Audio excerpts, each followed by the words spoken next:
memberikan keterangan tidak sebagai terdakwa, melainkan sebagai saksi yang akan memberikan keterangan di bawah sumpah. Dengan demikian, keberatan tersebut harus dikesampingkan. Bahwa terhadap dalil-dalil eksepsi atau nota keberatan yang dikemukakan oleh penasihat hukum terdakwa Riki Rijal Wibowo yang terkait dengan materi pokok perkara tidak kami tanggapi karena merupakan materi untuk pembuktian pokok perkara. Berdasarkan dalil-dalil yang dikemukakan di atas, maka kami penuntut umum memohon kepada majelis hakim yang mengadili perkara ini dengan menyatakan: 1. Menolak seluruh dalil eksepsi atau nota keberatan penasihat hukum terdakwa Riki Rijal Wibowo. 2. Menerima surat dakwaan penuntut umum nomor register perkara PDM strip 245 JKTSL 10 2022 tanggal 5 Oktober 2022 karena telah memenuhi unsur formil dan material.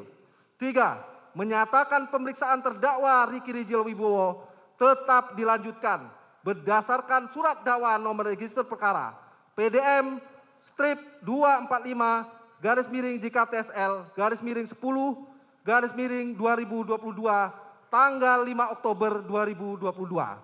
4. Menyatakan terdakwa Riki Rijal Wibowo tetap berada dalam tahanan. Demikian tanggapan penuntut umum atas eksepsi atau nota keberatan penasihat hukum terdakwa ini kami bacakan dan diserahkan dalam sidang hari ini, Kamis, tanggal 20 Oktober 2022. Penuntut umum Rudi Irmawan SH.MH. Terima kasih majelis.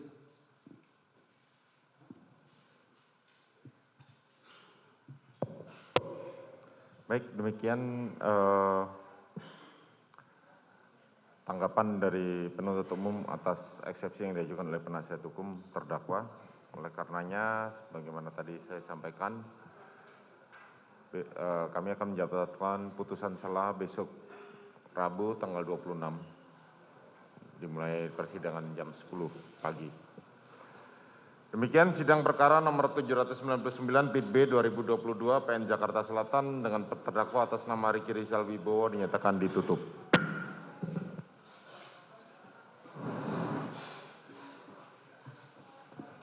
Baik, itu tadi pemirsa tanggapan daripada jaksa penuntut umum yang sudah jelas menolak daripada eksepsi yang diajukan oleh terdakwa Riki Rizal. Sementara putusan sela dilanjutkan pada hari Rabu tanggal 26 Oktober 2022.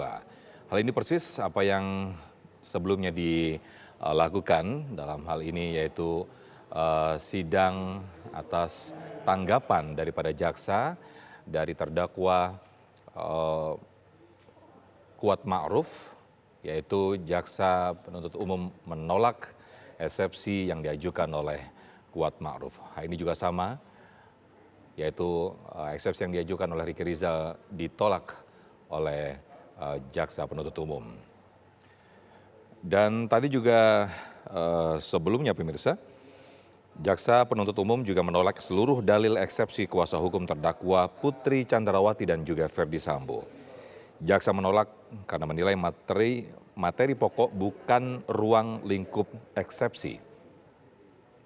Sebelumnya pemirsa, sidang lanjutan kasus pembunuhan berencana Yosua Huta Barat dengan terdakwa Putri Candrawati dan juga Ferdi Sambo pagi tadi digelar di Pengadilan Negeri Jakarta Selatan. Di antara sidang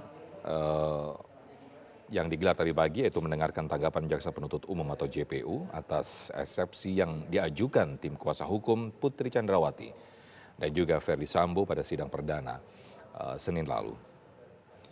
Hal ini juga sama, tadi pagi JPU menolak seluruh dalil eksepsi, menerima surat dakwaan karena telah memenuhi unsur formil dan material, serta menyatakan pemeriksaan terdakwa tetap dilanjutkan.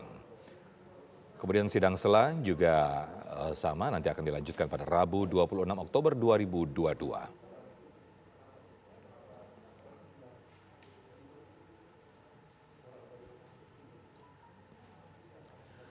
Kabar khusus akan kita lanjutkan, namun kita jeda terlebih dahulu sesaat lagi.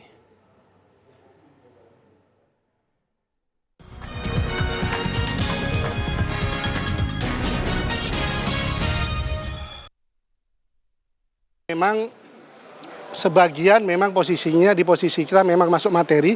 Kita punya trik bahwa kesan selama ini di masyarakat dikesankan bahwa kita adalah bagian dari rencana pembunuhan berencana yang didakwakan oleh JPU. Ternyata setelah kita sampaikan tadi, kita urai dengan analisa hukum dan fakta-fakta dari keterangan bukan dari kita, tapi dari keterangan terdakwa lain sebagai saksi di dalam BAP. Dikonfrontir. Terus di situ terjawab, sejak perencanaan dari Magelang mengamankan senjata, konvoinya ada 3 tempat. Mengamankan senjata karena di situ ada Kuat Ma'ruf, terjadi perselisihan dengan Joshua. Seorang polisi mengambil inisiatif, resiko besar mana senjata ini saya amankan kalau tidak. Karena Kuat Ma'ruf membawa pisau. Seorang polisi posisinya mengamankan posisi itu supaya kalau terjadi perselisihan, senjata tersebut tidak digunakan oleh Joshua. Naluri seorang polisi, walaupun dia bukan dari Brimob, bukan dari reserse, tapi bagaimanapun juga dia melihat situasi ini sudah memanas.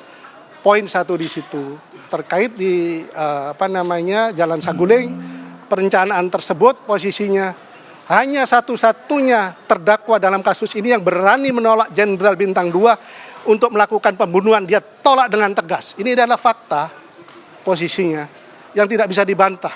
Dan itu Sambo sendiri mengatakan, ya sudah kalau begitu tidak apa-apa. Hanya minta di backup. Dia di backup tidak bisa menjawab. Karena apa? Itu urusan dia mau ngomong apa. Ya kan?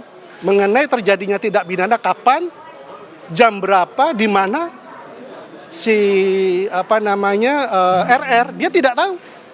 Karena apa? Dia tidak diberi kesempatan untuk berpikir secara sempurna, secara psikologis. Jangankan seorang RR yang hanya bribka, bintang 1, kombes segala macam pun tidak bisa bergerak kok.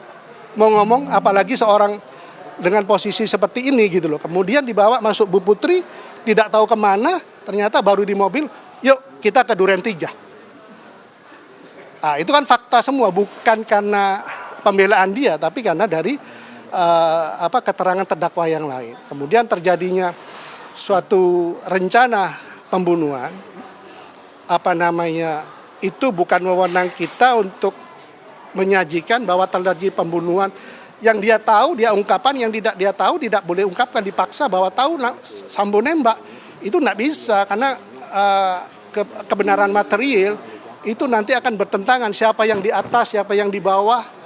Ya kan? Yang hanya lihat pada saat itu adalah si Sambo menembak secara sporadis di tembok, mengesankan seolah-olah skenario yang dimainkan. Berarti kan dia tidak tahu semuanya yang di otak Sambo. Dia bukan psychic, dia bukan ahli nujum. Bisa mengira-ngira terjadinya suatu pidana. Saya rasa itu satu sudah cukup. Yang dua. Atas gimana Pak persiapan menghadapi sidang? Jangan dari TV-an terus. Masih sidang, putusan. Yang lain? Putusan sela. Kayaknya sama Bang. Sama, yang pada intinya mengenai tanggapan jaksa hari ini adalah tidak menjawab administratif perbedaan antara dakwaan dengan berita acara. Tidak sesuai, tidak ditanggapi karena dianggap masuk kepada pokok perkara. Itu garis besarnya. Dan itu kita nanti tunggu di putusan sela. Kita bermain nanti di posisi pembuktian. Dari situlah nanti lebih tajam analisanya.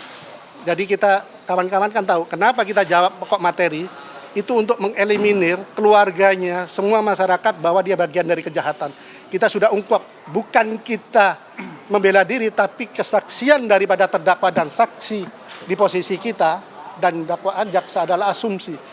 Benang merah kronologis tentang terjadinya suatu perkara, itu tidak bisa dikatakan sepenggal-penggal, kemudian dia dakwaan imajiner, imajinasi dia, oh iya, ini si RR menyiapkan senjata di Magelang dengan diamankannya, kemudian senjata itu kemudian digunakan oleh untuk rencana pembunuhan.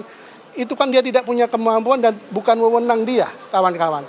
Jadi saya rasa dari kita, karena sudah Bang Herman tadi lebih dari cukup posisinya, Dan kalau mau streaming nanti nomornya Bang Herman kan tinggal rekomendasi kepada siapa nanti kalau belum ada kejelasan. Iya. Saya rasa dari Gimana itu, tuh, proses pembuktian gimana Bang? ya tentu itu kan BAP kita kan, Jaksa lebih dulu. Kita giran belakangan. Ya, persiapan kita ini kan saksi-saksi segala macam kan mereka dulu. Kita membaca BAP ini kan hampir ratusan halaman, kita harus diskusi dulu, 900 halaman, bayangin kawan-kawan. Pembuktian itu Iya kan? nanti ditonton langsung aja lah. Seperti Ada momennya, ada waktunya. Kalau kita kan tidak mau menjadi JPU yang dakwaannya imajiner, kita juga tidak bisa berandai-andai. Ya siapa tahu besok putusannya dikabulkan, kita nggak tahu. Memang Anda optimis dikabulkan? Wallahu a'lam bishawab. Oke. Ya, bisa usai sudah kabar khusus untuk hari ini. Sesaat lagi Anda bisa menyaksikan program Kabar Petang bersama Dromeda Mercury dan juga Tisa Noveni. Saya Muhammad Sofyan, pamit undur diri, terima kasih. Sampai jumpa.